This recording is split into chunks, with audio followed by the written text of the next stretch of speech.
83 mandate në parlament, por akoma më e rëndësishme është dhe si do funksionoj opozita në 4 vitet e ardhshme. Ndërkohë, lajmi më i mirë, lajmi më pozitiv që kemi dëgjuar ditën e fundit është vendimi i NATO-s që samitin e vitit 2027 ta mbajë në Tiranë. Nuk është mësuar Shqipëria me ngjarje kaq madhore. Domethënë 3 samite të BE-s dhe tani një samit i NATO-s mbahet pra në kryeqytetin shqiptar.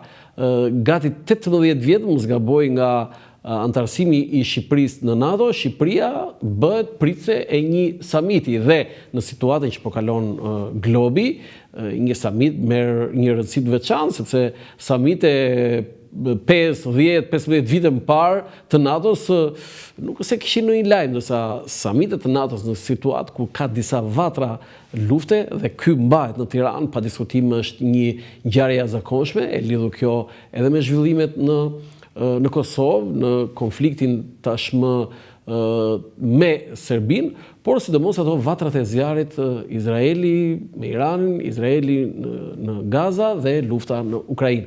Për të analizuar gjitha këto, unë kam ftuar një kolegë gazetar, që e ka kapërcyer statusin e gazetarit tashmë, është një analist politik, Ardit Rata, një mik edhe emisioni Dekalog dhe i Dritare TV.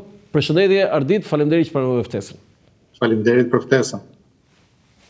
Tani, ne kemi analizuar disa herë post zgjedhjet e 11 majit, por pyetja kryesore është, Ardit, si do ta menaxhoj Partia Socialiste mandatin e 4, që unë e thash në fillim, është i vështirë në aspektin se e konsumimit, është i lehtë në aspektin e numrave që ka, pra me 83 mandate quhet një super pushtet, por nga ana tjetër është i vështirë, Ti vetë bie dakord me këtë dhe si e parashikon? Po sigurisht, ky besim i madh që ka marrë Partia Socialiste në 11 maj, në radh parë ngarkon një përgjegjësi të lartë edhe duke pasur parasysh ambicet e saj në vijim, po edhe sfidat që sjellin zgjedhjet lokale të parakohshme, zgjedhjet lokale të përgjithshme, pra që pritet mas 2 vitesh, po edhe zgjedhjet për mandatin e 5 CEO. Për në këtë aspekt u besoj se Ardit, më fal, edhe mandatin e 5 do fitoj Partia Socialiste, nëse arrihet objektivi që Shqipëria të antarësohet në Bashkimin Evropian, nuk ka asnjë arsye që një vit mbas antarësimit Partia Socialiste të riqet nga gara dhe ta dorëzoj pushtetin, kuptimin që të mos ketë më ambicien për ta qeverisur Shqipërinë edhe brenda Bashkimit Evropian si anëtare me drejta të plota. Ti mbështet Partinë Socialiste? Urdhë? Ti mbështet Partinë Socialiste? Në kushtet që kemi këtë rezultat, unë kam besim që vetëm kjo qeveri mund të arrijë ta antarësojë Shqipërinë në Bashkimin Evropian. Për arsyen sepse ka marrë si zotim madhor në radh parë, ka vënë si bazë politik me shqiptarët, po edhe vetë Rama ka vënë si bazën e jetës tij dhe ka shprehur qartë objektivin për 4 vite të vijim. Unë vetëm trembem nëse Dhe ti beson kësaj? Unë i besoj, por unë i trembem pjesës tjetër që duke i fokusuar gjithë energjitë e qeverisjes tek qëllimi për të antarësuar BE, ndoshta mund të lihen pas disa sektorë tjerë të rëndësishëm të jetës shqiptarëve, apo mund neglizhohen disa reforma që janë akoma po aq të rëndësishme sa dhe ato që na detyron nga BE-ja të ndërmarrim gjatë procesit të negociatave.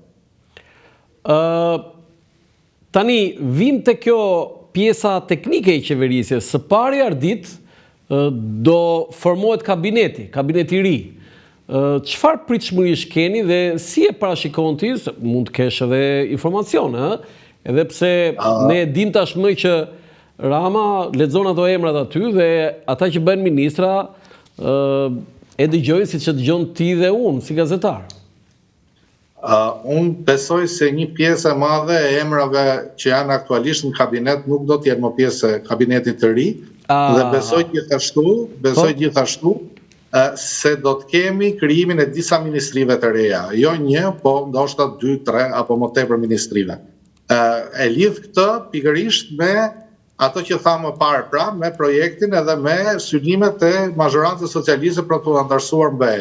Domethënë, më fal, ti mendoj që mund të rikthehet Ministria e Integrimit?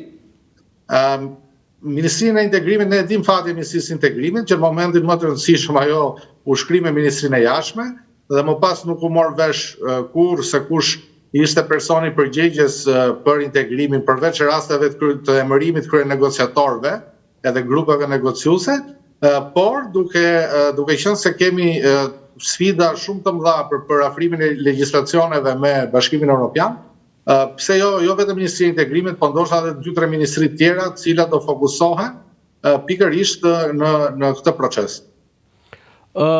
Tani, më zbulo disa emra të rinj që mund të jenë ministra dhe kush nuk do jenë nga këta ministrat aktual? Unë besoj se ministrat që nuk do t'jetë më janë ata që kanë kryesisht formim politik dhe që vinë nga Partia Socialiste si emra politik dhe jo si teknokrat. Do me thënë, në kabineti i ri, unë mendoj se Rama do jetë njeriu i surprizave, do emëroj persona... Vi mirë se e niset e i vjetri, bile në qofse më ndihmon në regjia, në qofse ka mundësi, unë vendosim qeverinë Rama dhe ta komentojmë. Do të vjetri ti the diçka të fort, do të thënë që emrat politik, tani emrat politik aty është Zonja Balluku, Zoti Balla, është Anila Dena, janë disa emra, pra edhe janë disa emra të cilët vinë nga Partia Socialiste si emërime, si persona me kontribut në fitoret e Partisë Socialiste apo në organizimin e Partisë Socialiste. Unë besoj se një pjesë e mirë e tyre nuk do t'jenë dhe do të zëvendësohen me teknokrat, në kuptimin që Rama do synojnë kryet ministrive për të thjeshtuar edhe procesin e integrimit, edhe punën e dikastereve që janë përfshira, do vendos njerëz të cilët janë të fushës dhe që do fokusohen vetëm në procesin e negociatave kryesisht, për shembull fjala bie po të marrë rastin e Ministrisë Drejtësisë. Unë personalisht nuk besoj që Zoti Manja, me gjithë respektin, do të vazhdojë të jetë ministri i Drejtësisë për vitin 2025-2026, sepse Ministria e Drejtësisë ka sfidën kryesore tashmë për ato që tham për përputhjen e legjislacioneve me BE. Po kush do ta zëvendësojë Zoti Manja? Jo se Zoti Manja nuk e bën dot këtë punë, pra këtë nuk e përballon këtë ngarkesë apo këtë përgjegjësi, por mendoj se duke qenë se do jenë persona që do kenë kontakt drejt për drejt më pas me kolegët e tyre në familjen europiane, me grupet e negocimit dhe me gjitha me radhë, besoj se Rama do zgjedh njerëz me formime specifike. Po mund ta thuash disa emra tani, se kjo është më e rëndësishme. Nuk mendoj se do dalin nga grupi parlamentar. Pra, si të thua jashtë grupit parlamentar? Po sigurisht, pra, nëse do kërkoj teknokrat zot dhe nëse do e ketë këtë ambicie, se unë po hedh një hipotezë, pra, se si e shoh të ardhmen e qeverisë në këtë moment, nëse do kërkoj teknokrat, nuk mund t'i gjej brenda grupit parlamentar.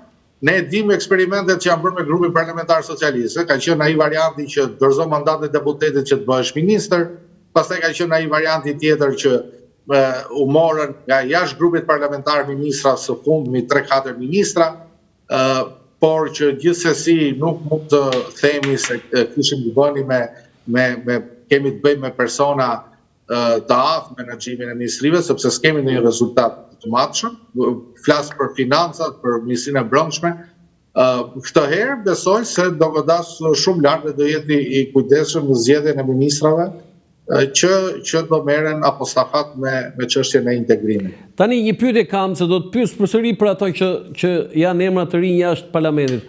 Okej, dakord, ju thatë që një pjesë do jenë jashtë grupit parlamentar, a do jenë ministra ata që tashmë nuk janë antar të parlamentit, pra nuk fituan mandatin, fjala vjen Pandeli Majko, Ermanela Felaj, Blerina Gjulameti, edhe shumë të tjerë?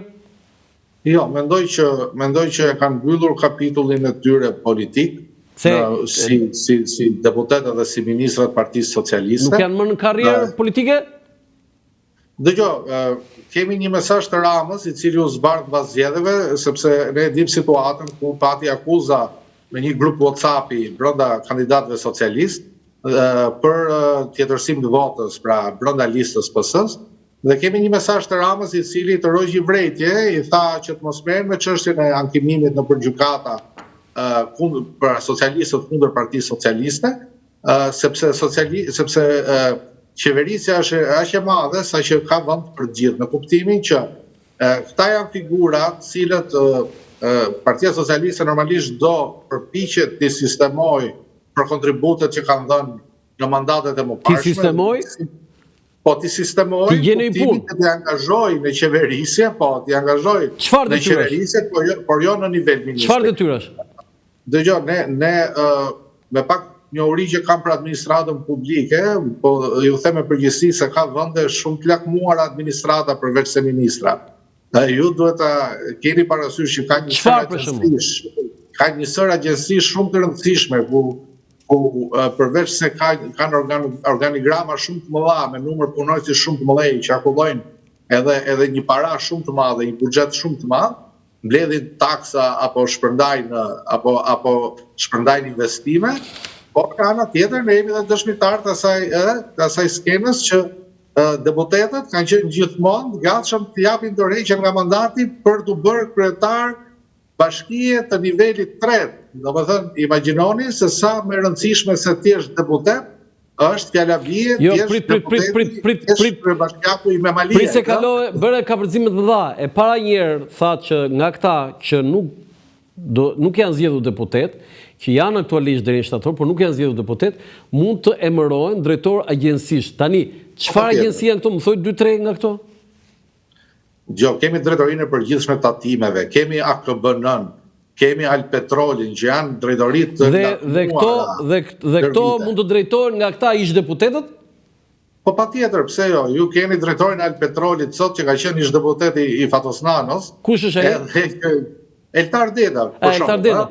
Po mirë, okay, nuk ka asgjë të keqe, por janë njerëz që se unë se imagjinoj dot, Ardit, një sekond. Unë se imagjinoj dot për shembull Pandeli Majko, drejtori i Alpetrolit për shembull.